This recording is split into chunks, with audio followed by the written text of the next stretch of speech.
Hello mga ka-viewers! Kamusta po kayo? Ngayon ay nagbabalik po ako para update kayo sa another vlog.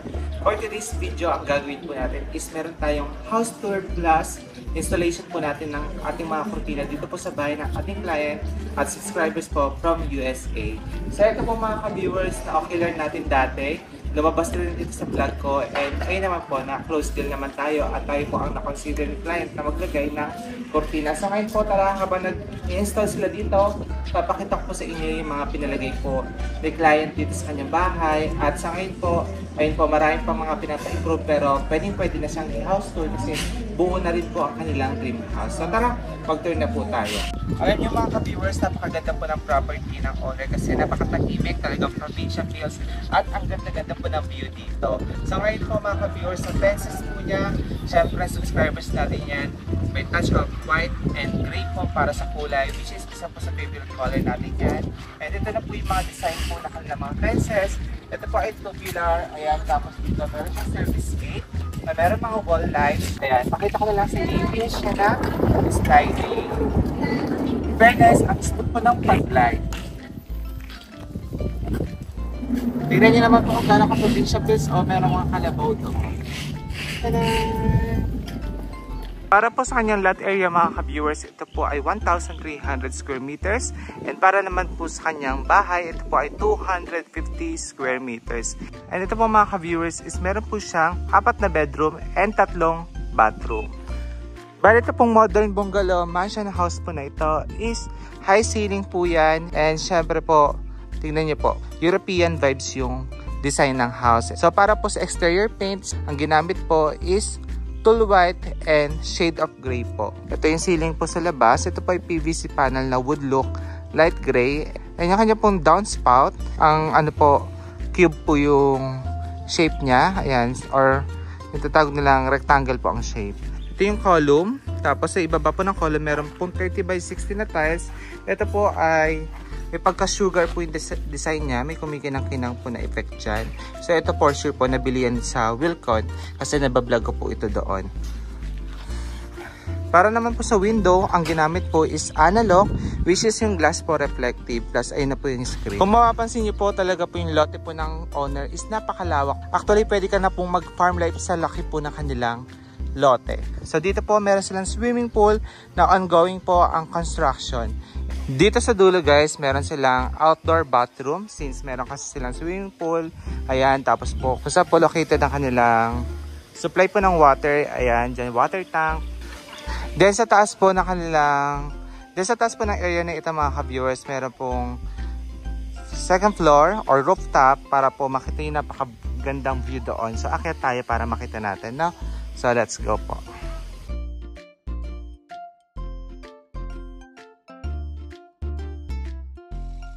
Hello mga ka-viewers, kasama po natin ang marites ng Carla. Now I know guys kung bakit nagpagawa ng rooftop yung client dito kasi napakaganda ng view. Tanaw po yung Mount Arayat and syempre dito ay may farm ng mga corn at kung ano-ano pa. Nakaka-relax po dito. And aside doon, syempre dito naman sa other side, mas maganda rin ang view. And dito po makikita mo yung pinaka-sunset and yung top view po ng kanya swimming pool. Then ito naman po din yung top view ng kanya bahay. Ganda sobra. Sana all. Ito po yung side view po ng bahay mga ka-viewers. Bali yung gutter po niya is gray. And syempre po ang kanya pong pinakabubong is gray din po. Mga ka-viewers, ito yung lanay niya. Tingnan nyo, merong wall lights na rin yung mga column. Tapos talaga yung pagka-shade of gray and white hindi nawawala sa mga column na yan. And dito po meron silang sliding door kung saan located po ang master's bedroom. And meron sila dito pinalagay po na matte finish na tiles na sand ang design and sandlock po ang design. And dito po syempre for temporary meron muna po sila dito nilagay na upuan at lamesa. So ito na rin po yung design ng ceiling. Ayan, pakita ko na lang, PVC po na gray na woodlook po ang design. And from lanay, meron po sila ditong sliding door papunta naman sa dining area, which is nilalagyan po natin yan ng kurtina sa ngayon. So ito po mga ka-viewers yung magiging outdoor kitchen nila. Ito yung itsura. So ito po again ay temporary lamang. Pag uwi po ng owner, marami pa po siyang gagawin. Ang gusto ko sa ano niya talagang dream house, lahat po is spacious. So dito po mga ka-viewers, meron na din pong nakalagay po na separate na garage yung client. Ayan po yung kanyang garage. Ngayon po pasok tayo sa pinaka main house sa loob po. So dito po merong huge na terrace. And dalawang windows. Ayan. And ito pong kanyang door is 2-door po.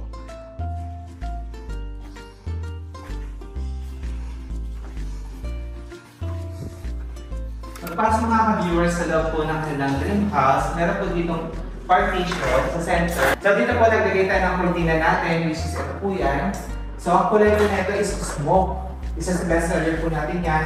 Then ang kanilang po tiles is 80 by 80 po na marble look na porcelain ang ginamit. And ito na po yung pinaka living area din, sobrang lubog po. And yung design po ng ceiling nila is, tignan niyo po, rectangle na napakalaki. Then dito sa side ko na ito, mayroong fluted panels and soon, dito po ilalagay yung kanilang malaking TV and sofa. Ayan. So, kasi po dito naman tayo sa kabila, pakita ko natin po yung nilagay natin dito. Another curtains. So again, floor to ceiling po yan. Dito po tayo sa bedroom number 1. Bali dito po, ito yung design na kanilang ceiling. Ayan. Tapos dito po matte finish po na tiles po na may pagkawudok yung design. 60 by 60 po yan. And dito po naglagay tayo sa bedroom po ng blinds. Kasi mga ka-viewers, sabi ko nga po sa inyo kung paano nyo po i-gagawin budget friendly po yung mga nilalagay namin curtains. For example po yung blind dito nag-decide since bedroom, tago naman, blinds na lang po yung pinilagay sa amin. So ito po, ayan, Korean blinds po ito na Lost ang brand.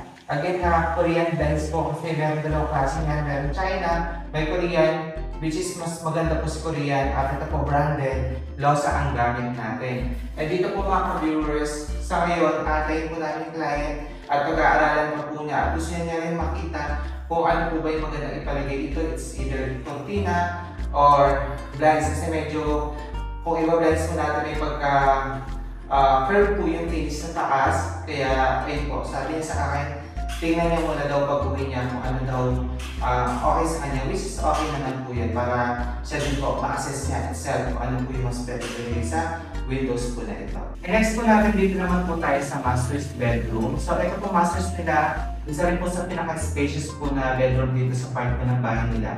Tignan niyo po yung ceiling, ayan po ang design. May mga pin lights and meron po center lights. And dito po mga ka-viewers, kung napansin niyo po, naglagay tayo ng kurtina na ang kulay po na ito is ash ang code. Tapos po mga ka-viewers, kaya ash kasi po, syempre yung owner po, meron po tayo mga tatawag na insomnia, kaya po, ayun, ayaw natin na masyadong maliwanag pagka meron po sunlight, ganyan. So ako po nag-advise na gamitin po dito is dark colors para po masarap po yung tulog ni client. And syempre po, totally blackout po, hindi po tatagos yung anting rays po ng sunlight sa cortina. So, ito kung type nyo po siya again, ash po ang code po nito. So, ito naman po, for example, nakita yung bedroom. Nakita yung bed, ito po ay for temporary lamang po kasi may aayusin pa po yung client. So, sa tiles po, ang ginamit is 60 by 60. Matte finish, same po kay bedroom number 1. And dito po mga ka-viewers ay meron pong bathroom and yung walk-in closet po sa kapila. Ayan, ito po ang meron silang accent wall dito na fluted panels po na wood look. Dito po ilalagay soon yung kanilang TV. Since nakawalak po yung walk-in closet, dito na lang po tayo sa master's bathroom. Tingnan po natin.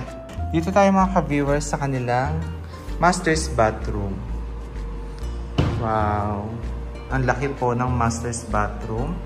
Kasing laki ng kwarto ko.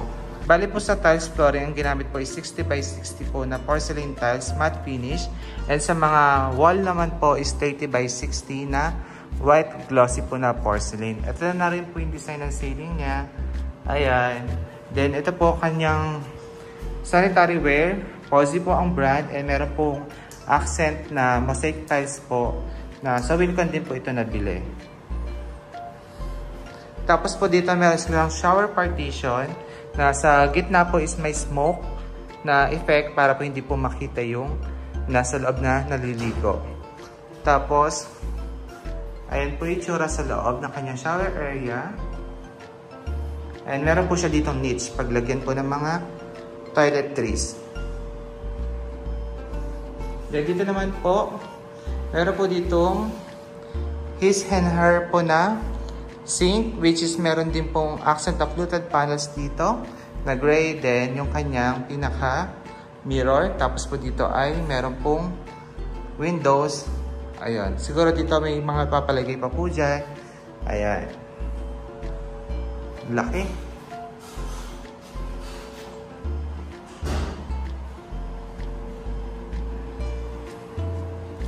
Dito naman po tayo sa magiging dining area po ng client. So sa ngayon po, meron na sila ang center lights. Ayan. Plus dito po naglagay tayo ng cortina. So sinasuggest ko po talaga, cortina po ilagay natin lalo na po malalaki po yung sliding door ninyo. Tapos yung floor to ceiling po natin yan para po pag nilagay na yung dining set, mas elegante po. Dito naman tayo mga ka-viewers sa kanilang main kitchen. So dito po mga ka-viewers, naglagay tayo ng blinds. Blinds po para sa kitchen kasi po dito nagluluto. Ayan, kasi po pag po cortina or fabric, possible po mangamoy yung fabric, kakapit po yung niluluto natin. So ito na po yung design ng main kitchen nila. Ayan. And ito. So naka-modular cabinet po sila. Then yung countertop po is granite. Para po sa backsplash, ito po siya. 30 by 60 po na patayo po nilagay yung pagkakalapat po ng tiles. So ngayon mga ka-viewers, yung iba pong part ng bahay ay hindi na po natin mapapakita kasi ongoing po yung pag-i-improve. By the way, ito na po yung naging finished product natin sa bahay po nila, no? So gusto ko lang po magpasalamat sa client kasi ang dami po nagsukat pero isa po tayo sa na-consider para po maging part po ng kanilang dream house dito. So again mga ka-viewers, no, kami po ay nakarely lang po kung gaano kadami at ano po ang sukat ng mga windows ninyo. And promise po, lahat ng ginagamit po namin is galing po ng Korea and hindi po kami nagtitipid sa tela. Kaya kung nagustuhan nyo po yung gawa namin, mag-inquire na po kayo sa aking Facebook, Billy Toledo Vlog. Ayun po, ilalagay ko po sa description box yung link para hindi po kayo maligaw at iwas scam na rin po. Again, maraming salamat po ulit sa panonood. Ingat po kayo and God bless. Bye-bye!